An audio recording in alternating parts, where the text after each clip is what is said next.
One of the more challenging aspects of doing the full IB Diploma Prorgram is the extended essay. My extended essay was on Marie Antoinette. I looked into public perceptions of her and whether or not she's been seen more as a villain or a victim from both the Austrian perspective and the French perspective. So I was fortunate enough to actually go to Vienna and Paris to do my research, which was a remarkable opportunity. Through doing my research, I discovered that it is possible to actually collect too much data.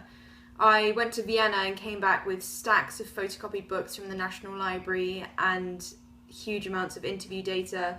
And the same thing happened in Paris. I came back with a book which comprised of all of Marie Antoinette's correspondence, which in the end I didn't actually end up using. So the amount of data you collect is something that students should be aware of. I know while you're doing it, it might seem prudent to collect as much as you can, to use as many sources as possible, but it is only a 4,000 word essay, and being able to refine a project into 4,000 words is actually a skill in itself. So being aware of the fact that you can collect too much is something that's really important and should be stressed by supervisors. My supervisor was relatively helpful. She was also my history teacher.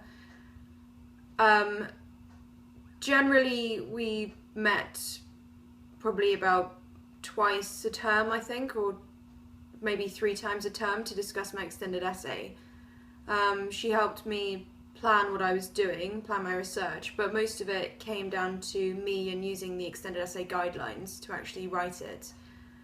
It is always important to remember that within the IB, perhaps ironically, you do need to actually stick to the guidelines if you want to get the points. I also discovered through doing my extended essay that research is a lot more difficult than you might think. The idea of travelling around Europe with my best friend was really exciting and novel, actually. And the fact that I was doing it for work seemed even more exciting, but it is actually quite difficult organising yourself, getting access to libraries, and being able to take the initiative without someone holding your hand the whole time.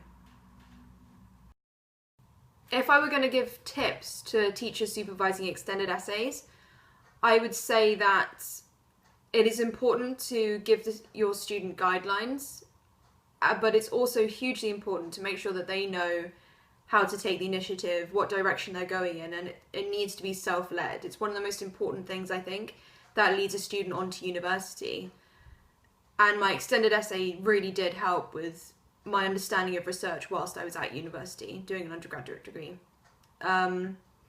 Teachers should also have the guidelines handy. I think it's really important that students know that in order to get an A or a high grade in your extended essay, you do need to follow the guidelines. I mean, you lose points if you don't even write the title in the right place or you don't have your research question.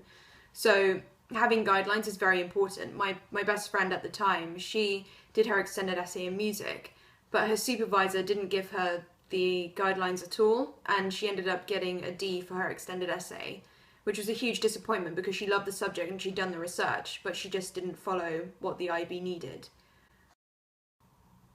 My extended essay was actually the first time that I used a public library to do any kind of research.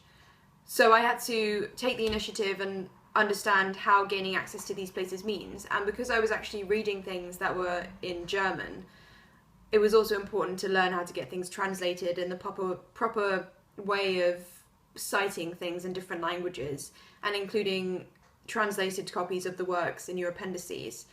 That actually came in very handy for my undergraduate thesis.